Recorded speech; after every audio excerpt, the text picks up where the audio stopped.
Hola, ¿cómo están? Bienvenidos a un nuevo capítulo de Bolsillo Chilevisión Noticias, programa donde revisamos la actualidad económica y financiera del país, donde abordamos distintas temáticas relativas al consumo, con tips para ayudarlo a tomar siempre la mejor decisión. En nuestro primer bloque hablaremos de la amenaza para la economía chilena que produce una posible recesión para el año 2023. Analizaremos con expertos cómo podría afectar esta situación al empleo y le entregaremos recomendaciones para enfrentar este escenario económico con algunos datos si piensa buscar nuevos empleos. Luego hablaremos del proyecto de ley que busca reducir la jornada laboral en Chile a 40 horas semanales. Analizaremos con expertos cómo se implementará esta iniciativa en las empresas y cómo podría afectar la productividad y el descanso de los trabajadores. Así comienza Bolsillo en Chilevisión Noticias. No se salvó ninguno. Septiembre fue un mes negro para todos los multifondos de pensiones que obtuvieron resultados negativos y el Fondo E perdió todo lo ganado durante lo que va de 2022. ¿Cuál es la razón para esta baja y qué dicen los expertos frente a los que pretenden cambiarse de un fondo de riesgo a uno más conservador? Lo vemos en la siguiente nota. ¿Qué quiere que le diga? Pues si estamos perdiendo por todos lados. Efectivamente es serio. Entrando en cualquier fondo, al final igual perdí. Sentir ciudadano sobre una nueva pérdida de los fondos de pensiones, que según los expertos tiene al escenario internacional como protagonista. A nivel mundial, las bolsas han estado fuertemente golpeadas en un contexto en que la incertidumbre por la pandemia, por el conflicto en Ucrania, por las presiones inflacionarias, están haciendo subir las tasas de interés por parte de los bancos centrales en el mundo. Claro, por el mal escenario económico que provocó que nuevamente los multifondos de pensiones arrojaron resultados negativos durante septiembre de este año, pero el fondo era el único que se salvaba, manteniendo resultados positivos, aunque con lo conocido en septiembre perdió todo lo acumulado durante el 2022. ¿En qué fondo está? Incluso podría haberme jubilado hace rato, tengo 68. Para Juan Ortiz el tema de los fondos de pensiones no es menor. Cuenta que se informa constantemente de aquello. Ha pospuesto su jubilación por otras circunstancias, pero responde a una idea que ha ido tomando fuerza con el tiempo. Pensando si es que las pérdidas se siguen proyectando durante los meses venideros, ¿usted pensaría en la opción de quizás posponer un poco su jubilación? Por supuesto. Fondo E, que fue el que más cayó durante septiembre, con una pérdida de un 3.23%, quedando con un acumulado anual de casi 1% de pérdida. Gente que está en el Fondo E y que está obligatoriamente en el Fondo E, la única recomendación posible sería tener tranquilidad. En 1 o 2 meses esto muy probablemente se va a revertir. Pero no fue el único que sufrió caídas. El Fondo A, B y C perdieron un poco más de un 2%. En tanto, el Fondo D, más del 3% en septiembre. Con ello, todos los fondos arrojan resultados negativos en el acumulado anual, con la existencia de unos más riesgosos que otros, como por ejemplo el Fondo A, que este año ha perdido más del 17%. Lo que se explica por el destino de la inversión. Por ejemplo, el más riesgoso está invertido principalmente en instrumentos de renta variable, si se quiere acciones, principalmente en el extranjero. Los fondos más conservadores están invertidos principalmente en instrumentos de renta fija en Chile y por lo tanto están sujetos a los cambios en las tasas de interés. Cuando suceden estos escenarios, muchas personas piensan en la opción de cambiarse de fondos para amortiguar la pérdida. Pero al minuto los voy a mantener ahí. Probablemente de aquí a un par de meses, si la situación se mantiene, puedo evaluar cambiarlo al B. Expertos recomiendan no moverse apresuradamente entre los fondos de pensiones cuando ocurren escenarios como estos y llaman a esperar el ciclo de la recuperación. Normalmente los ciclos de precios de los activos, los bursátiles que afectaron a los A y B, los de renta fija que afectaron a los D y E, tienen, digamos que, vaivenes. Ahora estamos en el negativo, pero es probable que de aquí a unos meses podamos ver una reversión. Ahora habrá que ver si este último trimestre logra disminuir la pérdida o esta aumentará. Y en tiempos de crisis hay que buscar soluciones. Ese es el diagnóstico de los expertos y las autoridades frente a la amenaza de recesión en el año 2023. Uno de los fantasmas, por cierto, es el aumento del desempleo. ¿Qué hacer y cómo soportar el llamado chaparrón económico? Escuche bien porque aquí hay buenos datos y recomendaciones si usted ya tiene empleo o si está pensando en buscar otro.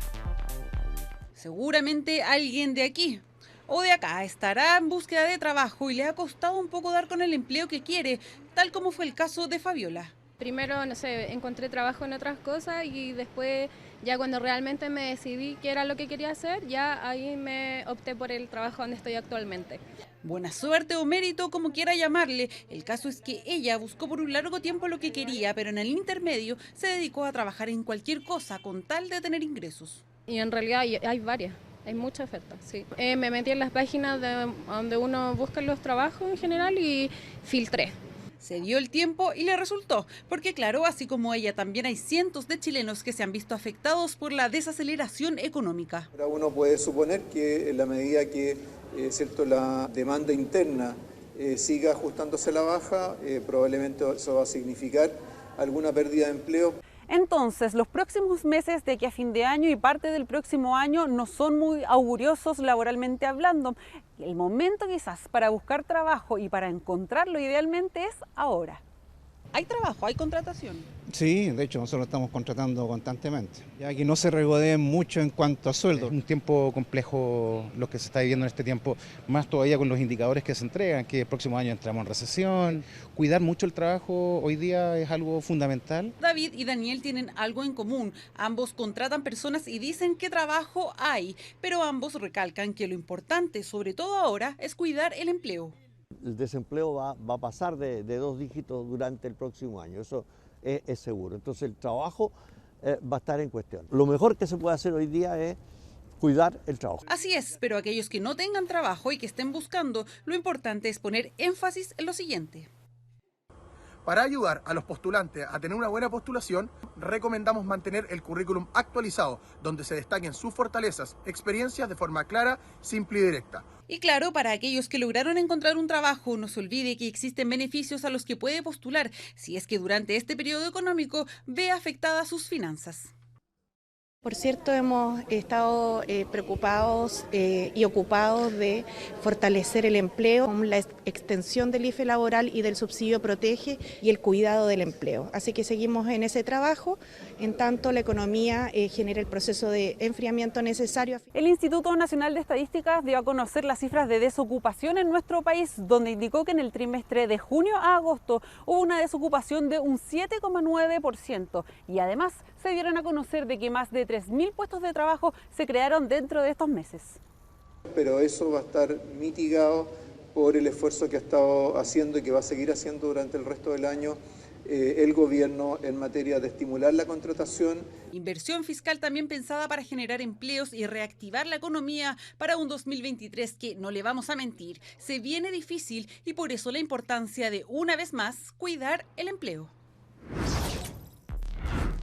Y para hablar sobre el impacto que tiene el IMASEC en la economía chilena y en el empleo, tomamos contacto con Javier Mella, académico de la Facultad de Ingeniería y Ciencias Aplicadas de la Universidad de los Andes. ¿Cómo está, Javier? Bienvenido a Chilevisión Noticias.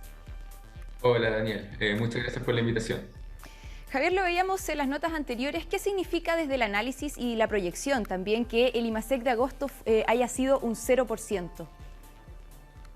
Bueno, la verdad es que fue un poco sorpresivo. El mercado esperaba que el IMASEC de este mes de agosto fuese negativo. Pero hay que tener en cuenta que hay distintos componentes en este IMASEC. Entonces, cuando uno empieza a mirar los componentes, uno puede concluir, que en mi opinión, que es más bien un dato puntual. Y lo que vamos a ver son datos negativos, efectivamente, en los próximos meses. Perfecto. Y en agosto de 2019 cayó un 11,3% y la serie de desestabilización creció un 2,8%. Por ejemplo, hoy día hablar de recesión, ¿tiene más que ver con los empleos o con otras materias? A ver, súper buena pregunta. La verdad es que generalmente se habla de recesión cuando vemos que el crecimiento pasa a tasas más bien negativas. A mí me gusta un poco unirlo eso con el desempleo. Y la verdad es que las tasas de desempleo han estado más bien fijas, estables en lo que va del año. 7,7, 7,8, 7,9%. ¿Ya? Pero lo que sí esperamos es que unido a cifras negativas próximamente de crecimiento, veamos un deterioro en lo que es el empleo. ¿Ya? Y algo de eso ya se ha visto, o sea, se ha visto un poquito de estancamiento, se ha visto que los salarios reales efectivamente están disminuyendo, ¿ya? Y todo eso son indicadores más bien negativos, no tan negativos todavía, pero que nos dan una idea de un debilitamiento en el mercado laboral. Perfecto. ¿Y en qué otras materias se puede ver esto en términos prácticos, digamos? Bueno, en términos prácticos, como te decía, el mercado laboral, y en el mercado laboral hay dos cosas. Uno tiene que ver con los salarios, ¿ya? Los salarios nominales en pesos han ido subiendo, pero cuando uno ve lo que uno puede comprar con esos salarios, efectivamente los salarios reales han ido disminuyendo sostenidamente. Eso es un indicador. Segundo, la creación de empleo. Si bien las tasas de desempleo han estado relativamente parejas, aún no volvemos a los niveles de empleo previos a la pandemia. ¿Ya? Entonces ahí también hay otro indicador negativo. ¿Ya? Y lo tercero es básicamente lo que uno ve con la tasa de crecimiento a nivel de PIB y el indicador mensual, que es este índice, el IMASEC. Que la gracia del IMASEC es que nos da una visión más a tiempo, más al día, de lo que pasa con la economía. ¿Ya? Y lo último quizás que uno podría ir a empezar a ver tiene que ver con la inflación. ¿Ya? Y la inflación probablemente, quizás esto sea mirar el vaso medio lleno, que tiene que ver con que la inflación podría haber una baja en sus altos niveles ya a partir de los próximos meses. Ahora hemos hablado bastante en forma negativa en los últimos meses del escenario económico. El ministro Marcel hablaba de un momento de inflexión. ¿Es tan así y de qué se trata ese momento de inflexión? ¿Qué podemos esperar para los próximos meses? Yo comparto en parte lo que dice el ministro. Yo creo que a lo que él se refería tenía que ver básicamente con la inflación. ¿Ya? Y es probable, no es seguro, pero es probable que este sea un punto de inflexión en lo que tiene que ver con tasas anualizadas de inflación. ¿Ya? Entonces vimos por primera vez después de muchos meses una baja en la inflación anualizada. Ya pasamos de un poquito sobre el 14% a 13,7%, y es probable que ahora empecemos a ver periodos más bien de disminuciones en estas altas tasas de inflación. ¿Ya? Pero eso en términos de la inflación. Yo diría que hay un punto de inflexión ahí y hay que ser cuidadoso igual, porque a Estados Unidos le pasó. Ellos vieron una baja hace un par de meses y el último mes hubo un alza en la tasa anualizada de inflación. Entonces también hay que tener cuidado con sobreanalizar datos puntuales. Pero efectivamente yo comparto la opinión de que puede ser un punto de inflexión en términos de la inflación. Y eso si hablamos de inflación, ahora si hablamos de desempleo, que es una de las consecuencias, ¿verdad? Con este escenario económico incierto que estamos viendo, ¿es probable que aumente el desempleo en el último trimestre del año o se ve complejo aquello? Se ve difícil que ocurra. Efectivamente, yo comparto lo que dice. Yo creo que se viene un alza en el desempleo. Lo que sí hay que tener en cuenta que las estadísticas del INE son promedios de 3 meses, ¿ya? Por lo tanto, los saltos en términos de la inflación, en términos del desempleo tienden a ser más bien lentos, ¿ya? Entonces es probable que ya hacia pero bien fines del año empecemos a ver algunas alzas en el desempleo, pero estas alzas van a ser más bien paulatinas, ya por este efecto de promedios de 3 meses que hay en el dato del INE. Y Javier, si tuvieras que dar alguna recomendación a los trabajadores que piensan buscar otro empleo, ¿qué les recomendarías tú en este momento económico que estamos viviendo? Yo creo que esa es la pregunta del millón. Tener mucho cuidado al cambiarse, ¿ya? O sea, cambiarse ojalá con una oferta lo más segura posible. Se me fue la luz acá. Una oferta lo más segura posible.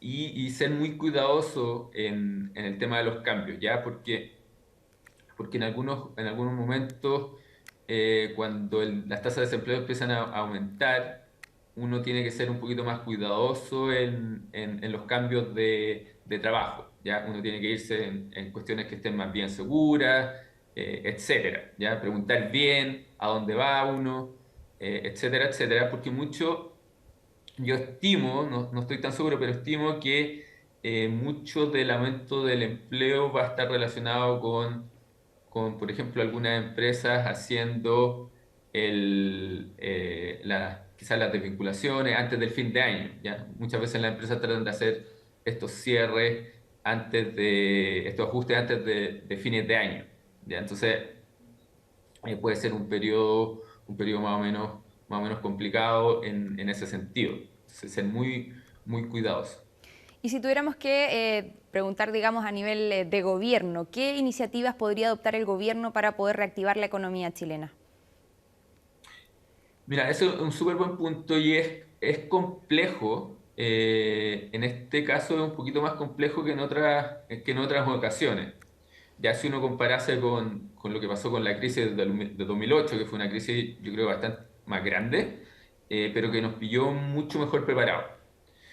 Acá hay dos cosas que son bien distintas. Uno tiene que ver estamos con tasas de inflación bien altas. Ya, por lo tanto, el gasto tiene que ser bien focalizado para justamente no generar mayores presiones inflacionarias, que es el otro problema que tenemos. Y el segundo tiene que ver con que efectivamente el gobierno ya no tiene el nivel de fortaleza financiera, de fondos en el exterior, etcétera, de deuda prácticamente muy, muy baja que tenía hace 10, 15 años atrás. ¿Ya? Entonces, ¿qué tendría que hacer? Y algo de eso ya lo vimos en el anuncio del presupuesto, ya efectivamente. Gasto focalizado, infraestructura, vivienda, foco en seguridad. Yo diría que esos son más bien los focos que uno esperaría. ¿Ya? Esos son tipos de cosas que ayudan. Por ejemplo, vivienda, estamos con un problema de déficit habitacional gigante, pero además es un área que ayuda bastante al crecimiento y a generar actividad, sin necesariamente presiones inflacionarias. Así que ahí hay como una forma de ayudar aquí que yo creo que está bien, que cae bien obvia, que ahí debería intervenir el gasto público.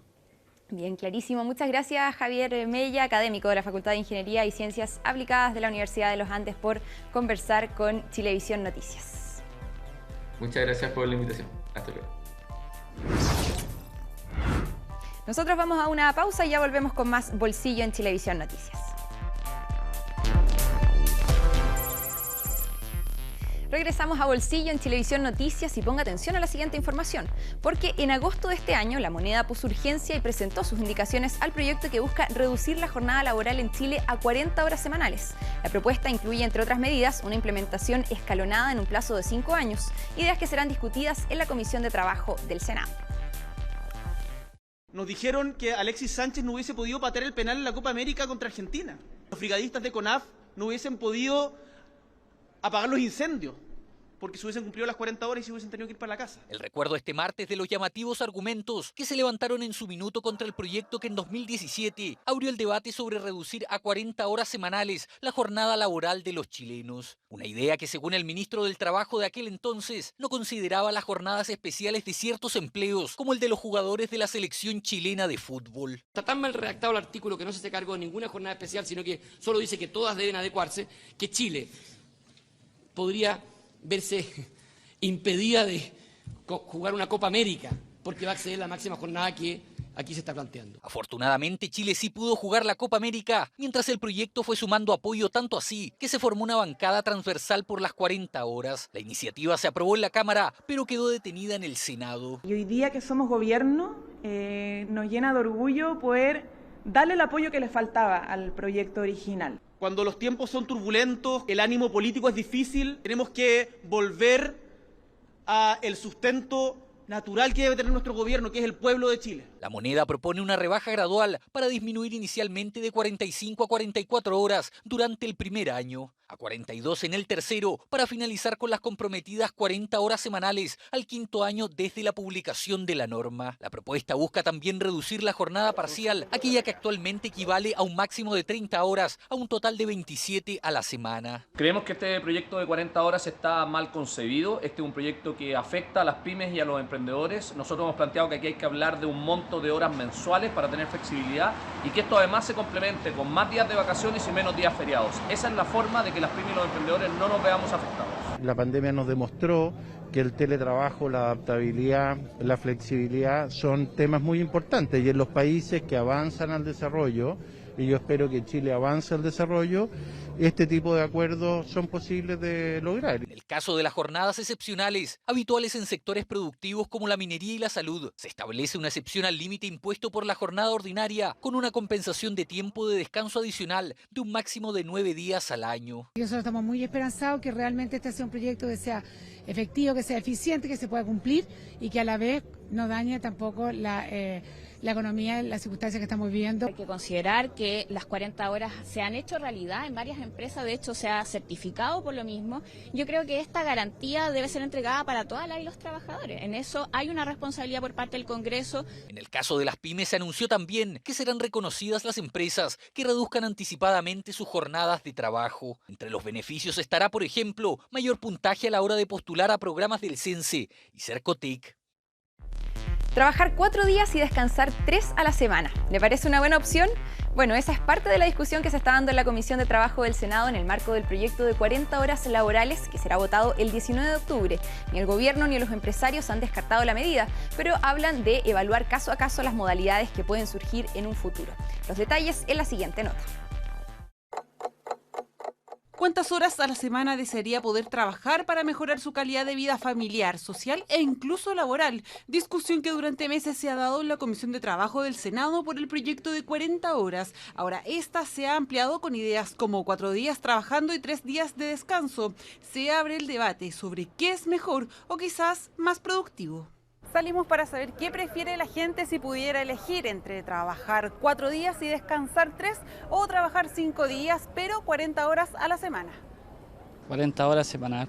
Las 40 horas semanales. Yo creo que 4 días y 3 libres. No, yo prefería 40 horas sobre todo. ¿También 40 horas? 40 horas, tener los 3 días libres. Quiero trabajar 4 días. Un día más de descanso sería súper bueno. Por una mínima diferencia en este caso, las 40 horas fue la opción escogida entre los transeúntes entrevistados. Pero, ¿cuáles fueron sus razones?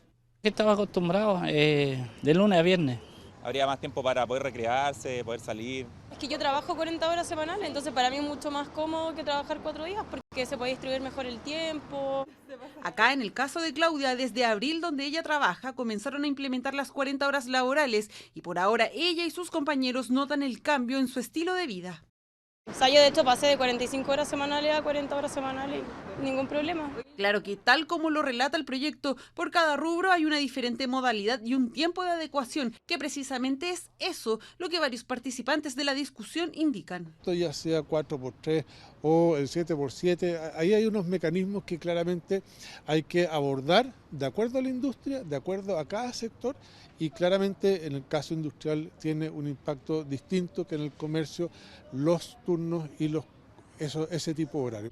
Todo rubro tiene su tiempo de adaptación y modalidad de trabajo. En este proyecto se espera cumplir con las 40 horas de manera gradual, con un plazo de 5 años una vez se apruebe el proyecto. De todas formas, no se descartan otras modalidades de trabajo. Otras modalidades de jornada laboral caben dentro de esta misma prerrogativa. Por eso es tan importante el diálogo que los trabajadores organizada y colectivamente pueden llevar con sus empleadores. Después de como 3 o 4 meses de estar en este proceso, empezamos ya con una marcha blanca de empezar como semana de 4 días. El director ejecutivo de esta empresa lleva más de 1 año implementando la modalidad de viernes libres. Más de 30 trabajadores tiene a su cargo y dice que adaptarse a estos cambios no le tomó más de 1 año. Cuando hablamos de un trabajo rutinario, tradicional, clásico, le cuesta salir de la lógica de que las personas puedan tener un tiempo distinto en su labor habitual de trabajo. Siempre uno agradece que esté hoy día en discusión y en desarrollo en una iniciativa como esta, pero en tiempos, y una opinión muy personal, creo que es un largo tiempo, 5 años. La discusión sobre la jornada laboral de 40 horas seguirá hasta el miércoles 19 de octubre, fecha para votar en la Comisión de Trabajo del Senado. Un avance que complica a algunos, pero que podría beneficiar la calidad de vida de otros. Para analizar el proyecto de ley que busca reducir la jornada laboral a 40 horas, tomamos contacto con el diputado Alberto Undurraga, que es presidente de la Comisión de Trabajo y Seguridad Social de la Cámara de Diputados. ¿Cómo está, diputado? Bienvenido a Chilevisión Noticias. Hola, Daniel, muchas gracias por la invitación. Diputado, lo veíamos en la nota, reducir la jornada laboral a 40 horas. ¿Cómo afecta la productividad laboral y el descanso también de los trabajadores? Bueno, primero decir que si se hace bien la reducción de las 40 horas puede ser muy bueno tanto para la productividad como para el descanso y también para el empleo. Y por eso el desafío es hacerlo bien en el trabajo legislativo, en conjunto el gobierno con el Parlamento y con diálogos tripartitos, con trabajadores y empleadores presentes. ¿Qué significa hacerlo bien? Que haya gradualidad. ¿Por qué es importante la gradualidad? Porque si se da en 5 años, como se ha propuesto, y además escalonada, el primer año a 44, el tercer año a 42 y después a 40 el quinto año, lo que se logra es que las empresas adapten sus procesos productivos en conjunto con los trabajadores y trabajadoras para producir lo mismo en menos horas. Y eso significa aumentar la productividad. Eso es finalmente, la producción por hora es la productividad. Si uno produce lo mismo en menos horas, eso es una mejora de productividad. Y eso es lo que se busca con la gradualidad. Y por supuesto, el hecho de que sean menos horas en el trabajo mejora la calidad de vida de los trabajadores y trabajadoras, sobre todo aquellos que tienen mucho tiempo de transporte público, ¿no? Yo represento a un distrito donde mucha gente se demora mucho en ir a su lugar de trabajo. He estado muy temprano en Maipú, muy temprano en Quilicura, conversando en los distintos paraderos, y cuando son 2 horas de ida, 2 horas de vuelta, la verdad que eso afecta, ¿no? Y si bien es para todos la rebaja, quienes están más lejos tienen una mejor calidad de vida con la rebaja. Así que si se hace bien, puede ser muy positivo tanto para la productividad, pensando en la economía del país, y fundamentalmente para la calidad de vida de los trabajadores y trabajadoras. Y eso es lo que se está discutiendo. Hoy día no lo tenemos nosotros en la Cámara, se está discutiendo en el Senado, pero uno, claro, está atento a la discusión de cómo se está llevando cada uno de ellos, porque va a volver después de ese proyecto de ley a la Cámara de Diputados. Ahora usted decía, podría ser una buena noticia para la productividad, para el descanso de los trabajadores, pero también para el empleo. ¿Por qué podría ser una buena noticia para el empleo reducir la jornada laboral a 40 horas? Primero hay que plantearlo en que no sea una mala noticia. Si se hace de golpe puede generar desempleo, ¿no? Y por lo tanto la gradualidad permite sostener el empleo, pero además al generar un clima positivo entre trabajadores y empleadores y con el gobierno, se genera un ambiente económico positivo para seguir creciendo, para seguir invirtiendo y de esa forma seguir contratando a más trabajadoras y trabajadores. No es directo el efecto positivo en el empleo, pero estos diálogos tripartitos que se han impulsado, y ahí tiene mérito la ministra del Trabajo, ¿no? Estos diálogos tripartitos con los representantes de los empleadores, con los representantes de los trabajadores y trabajadoras, lo que logra es generar un clima positivo para las distintas regulaciones, versus otras veces que se plantea desde trinchera. Y en ese sentido, ese ambiente positivo genera un mejor ambiente para la inversión y por lo tanto también para el empleo. Usted hablaba de estos diálogos tripartitos. ¿Qué tan importantes esos diálogos entre los trabajadores y los empleadores para poder incorporar este proyecto de 40 horas en caso de aprobarse la ley, por supuesto? Yo creo que son importantes primero a nivel general porque buena parte de las indicaciones que hizo el gobierno en el Senado fueron conversadas en estos diálogos tripartitos. A mí me llamó mucho la atención que nos invitaron a parlamentarios, había parlamentarios de gobierno, había parlamentarios de oposición, estábamos quienes estamos en una posición independiente, habían empleadores, habían trabajadores. Cuando se lanzan las indicaciones, eso es poco común en las políticas públicas, siempre van los de un lado, los del otro no, se restan para ver la discusión en el Parlamento. Esto fue hecho con acuerdo. Pero hay una segunda etapa, que es la etapa de los diálogos ya tripartitos a nivel de cada una de las empresas, para ver la implementación de la ley. Y hay una cosa que todavía se está discutiendo que tiene que ver con la adaptabilidad, que la adaptabilidad es, en el fondo, es transformar, para explicarlo en simple, es transformar la jornada semanal en una jornada mensual. Y si se transforma semanal en mensual, con promedio semanal de 40 horas, el mismo espíritu del proyecto, podrían haber ajustes en una semana versus otra, semanas de 4x3, semanas más intensas, semanas menos intensas, pero eso es una discusión que todavía se está dando en el Senado para ver si va a haber o no haber adaptabilidad, y si finalmente se define que la haya, eso lo tienen que definir los sindicatos con los empleadores. ¿Y qué otras actividades se deberían incentivar para poder reducir la jornada laboral a 40 horas? Yo creo que en paralelo que mejore la calidad de vida, que no es exactamente reducir la jornada laboral en sí mismo, pero sí el tiempo de los trabajadores fuera de sus casas, es mejorar el transporte público, ¿no?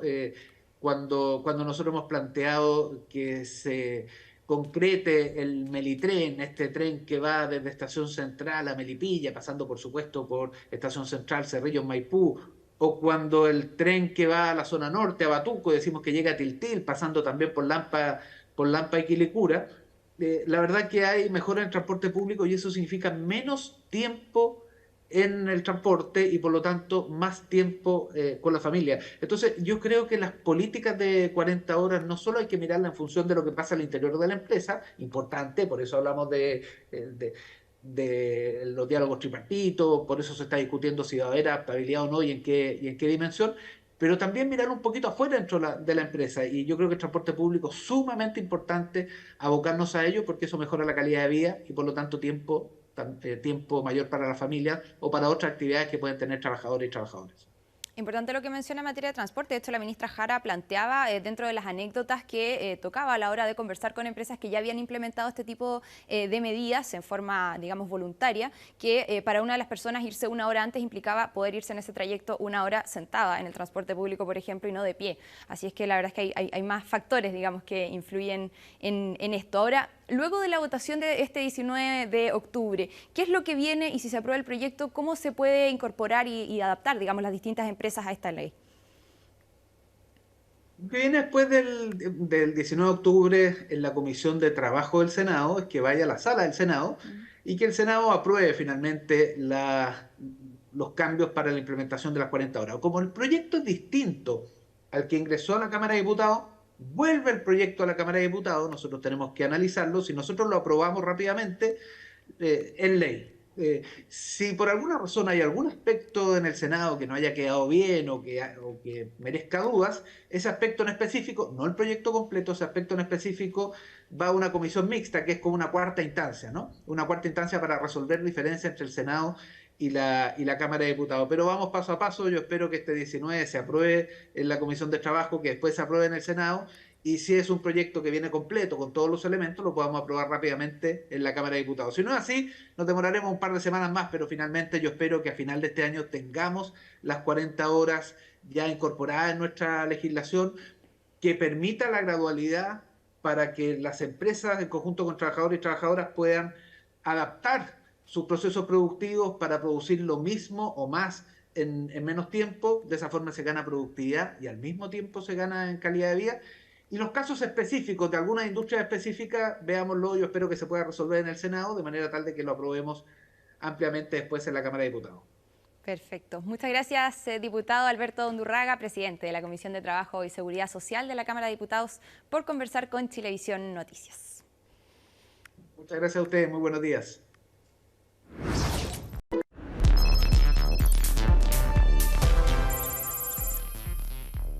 Regresamos a Bolsillo Chilevisión Noticias y presta atención con la siguiente información. ¿Se imagina viajar a España en categoría business por poco más de 280.000 pesos? Bueno, ese fue el valor al que accedieron muchas personas al comprar sus pasajes a Europa. Todo por un error en el costo del ticket, que en realidad cuesta unos 7.000 euros. El problema es que la aerolínea decidió anular esos pasajes, lo que generó una disputa legal que incluso ha llegado hasta la Corte de Apelaciones. ¿Qué ha pasado ahora? ¿Los pasajeros pudieron viajar finalmente? Se lo contamos en la siguiente nota. Volar con comodidad, la comida o disfrutar del servicio a bordo son solo algunos de los privilegios de poder viajar en business. Felipe y su esposa lo sabían y así comenzaban su viaje a Madrid. Business, en primera. Estoy grabando un video. Y para poder volar en clase ejecutiva premium pagaron 304 euros, un poco más de 281.000 pesos por pasaje ida y vuelta, bastante menos de los 7.000 euros que en promedio cuesta. Oferta muy conveniente, o más bien un error en el valor de los tickets que habría cometido la aerolínea Iberia, con código compartido con LATAM, por lo que muchos optaron por volar en la aerolínea operada acá en Chile. Pero antes de estar sentados ahí, la aerolínea tomó la siguiente decisión. Lo compramos y 2 semanas después nos avisan de que se había cancelado el pasaje de forma unilateral y que se iban a tomar como las medidas de recuperación, que era el reembolso o cambiar los pasajes. Cosa que al final nunca pasó. Y como Felipe, son muchos quienes aprovecharon el precio rebajado y compraron su pasaje. pero las ganas de viajar desaparecieron con la cancelación del ticket de vuelo. Finalmente en un momento te dicen no, y tampoco te vamos a devolver el pasaje, entonces como que en el fondo, claro, tú te haces una esperanza que termina destruyéndose. Y le pasó a muchos quienes alcanzaron a comprar esta tarifa y que dicen no se les estaría respetando ahora. Por eso, más de 200 personas decidieron presentar recursos de protección ante la justicia para dejar sin efecto la decisión que LATAM Airlines había tomado, argumentando haberse visto afectada por la alianza con la aerolínea Iberia. Finalmente, los que han podido sentarse en la categoría Business, al igual que Felipe, son solo una veintena gracias a los recursos legales. LATAM no puede olvidar que una vez perfeccionada la compraventa, el título de viaje ingresa al dominio del pasajero.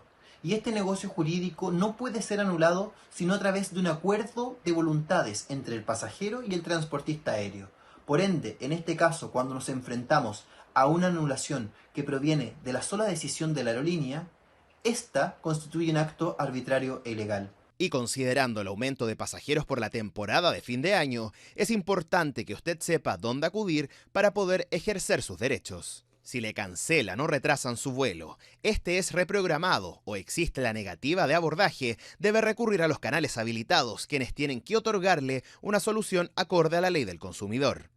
Y si la aerolínea no le da respuesta alguna, el Servicio Nacional del Consumidor es claro.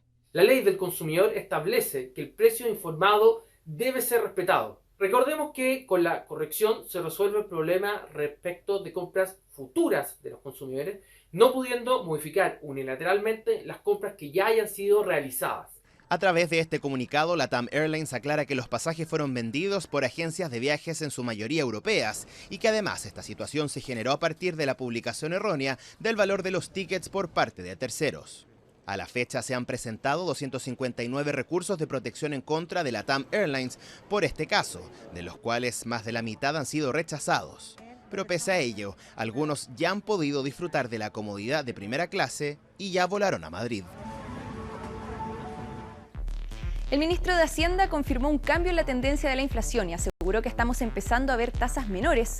¿Cómo se traduce esto a su bolsillo? ¿Qué pasará de aquí a fin de año? Lo vemos a continuación. Por ejemplo, el brócoli está a 1.300 y la coliflor también, y antes costaban 800 pesos. Aceite clarísimo, que a 1.000 y fracción, 1.100, ahora yo no puedo comprar eso. Es la percepción que tienen los ciudadanos sobre el precio de los productos durante el último tiempo. La ya conocida inflación ha golpeado con fuerza a los bolsillos, y los últimos índices del precio al consumidor lo han evidenciado, pero septiembre trajo una novedad en aquello, ya que el IPC llegó al 0,9% y registró en el cálculo anual un 13,7%. La primera baja desde febrero del 2021. Un veranito de San Juan, según algunos, porque si bien septiembre va al alza, esta es menor a lo que se venía dando el último periodo. Pero, ¿qué significa esto? Está comenzando a moderarse la inflación, comienza a bajar. Probablemente tengamos una nueva baja en el mes siguiente y de ahí tenemos que ir consolidando una trayectoria de moderación de la inflación que nos vuelva a niveles normales en el curso o hacia finales del próximo año. Primer retroceso de la inflación anual, cálculo a 12 meses que marcó en agosto de este año su punto más alto en las 3 últimas décadas, llegando al 14,1%. Diagnóstico del gobierno que ya había sido comentado días atrás, la posibilidad que la inflación proyectada para este año fuese menor a la esperada. Es una noticia positiva. Es importante y también permite demostrar que las medidas internas están haciendo efecto. Es claro que el 0,9% aumento de la inflación es una cifra muy alta, ¿cierto? Son cifras que no podemos acostumbrar. Opiniones dispares sobre el desglose del IPC, uno que tuvo productos que siguen al alza, por ejemplo, alimentos y las bebidas no alcohólicas. Inflación que se ha visto condicionada por el escenario internacional. Pero podemos tener alguna sorpresa que venga del resto del mundo. Pero lo importante es que tengamos hecho la parte de trabajo que nos corresponde a nosotros internamente. Y por cierto nacional, donde varios factores contribuyeron a la inflación. Indudablemente los retiros de los fondos de la AFP generaron un impacto fuerte de circulante en la economía chilena. Ahora el tercer trimestre va a ser más a la baja todavía el poder adquisitivo y por eso el IPC va a bajar. Un diagnóstico quizás alentador si consideramos el pronóstico de comienzos de año, donde los expertos vaticinaban una inflación más alta de la registrada hasta este momento, y que según el gobierno podría comenzar a desacelerarse. Y los alimentos, como hemos visto durante todos estos meses, son los que más han subido de acuerdo a las cifras entregadas por el INE. Gracias al IPC de septiembre podría bajar un poco la inflación. Y mejor aún, existen algunos alimentos que comienzan a disminuir sus precios de a poco. Mire. Un kilo de tomates sin duda que ha subido de precio si lo comparamos con lo que va del año, así como también otros alimentos.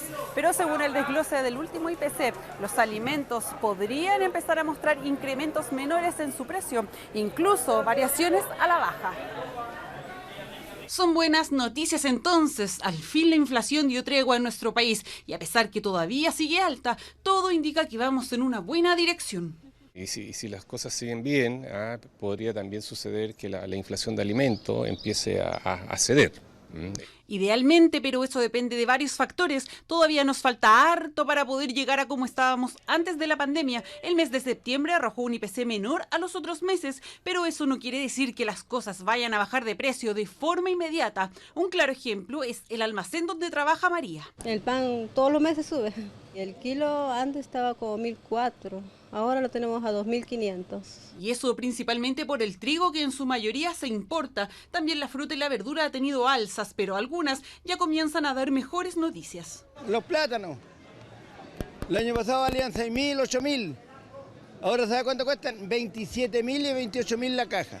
Por eso tenemos que vender a 1.500 pesos para ganar los 3.500 pesos por caja. Los cebollines a 500 pesos, los pimentones a 500 pesos, entonces han bajado. Así es, pero consideremos que varios de estos productos son de estación, por eso en esta época comienzan a bajar sus precios. Con este IPC interanual podríamos entonces estar pensando en que los precios de lo que más consumimos, por ejemplo los alimentos, bajarían de precio. Están aumentando de precio, pero a una escala ya más razonable, una escala de menor medida en comparación a iguales periodos del año pasado. Por tanto, la inflación continúa en alza, pero ha disminuido la velocidad de crecimiento. Sí, porque la inflación continúa y seguramente seguirá acompañándonos por un largo tiempo, no solo a nosotros, sino que a todo el mundo. Además de eso, altas tasas de interés y un volátil dólar que complica la hora de importar. Pudimos decir que le vamos a hacer, así está el mundo. Se supone que iba a comprar lo que era la carne ahorita, entonces no decidí pasar derecho. Voy a eso a ver qué sorpresa me voy a encontrar ahorita. Según este último IPC, la sorpresa que se pudo haber llevado a Jesús y todos los que compraron carne en septiembre debe haber sido grande, ya que fue uno de los que más subió de precio en la división de alimentos, junto con los lácteos y los huevos. Bueno, los huevos han subido más o menos así por tamaños, 1.500, 1.800 pesos la bandeja. Y vaya que han subido de precio, pero escuche lo siguiente, porque para este producto se podrían venir buenas noticias. El huevo primero, que es este tamaño que está aquí a este lado, estos huevos hace 2 días, de 2 días para acá han rebajado, más o menos como 1.200 pesos. Claro, porque el mercado se empieza a acomodar y aquellos productos que aumentaron de manera exponencial lo seguirán haciendo, pero no tan brusco como los últimos meses. Por lo menos en un año más podríamos ver una reducción sustancial de la inflación. El salario real de las personas ya no se va de alguna manera a debilitar tanto porque la inflación está subiendo cada vez menos. Entonces, en términos reales, las personas de alguna manera podrían recuperar parte de la riqueza que han perdido en los últimos meses. Hay que ver el vaso medio lleno. La inflación, al parecer, de a poco nos irá dando un respiro, esperando que en los meses venideros las cifras sean menores. De esta forma terminamos este capítulo de Bolsillo en Chilevisión Noticias. Los invitamos a que sigan nuestra programación y que revise más información sobre este y otros temas en nuestro sitio web chbnoticias.cl, en nuestras redes sociales y también en pluto.tv. Nos vemos en una próxima oportunidad.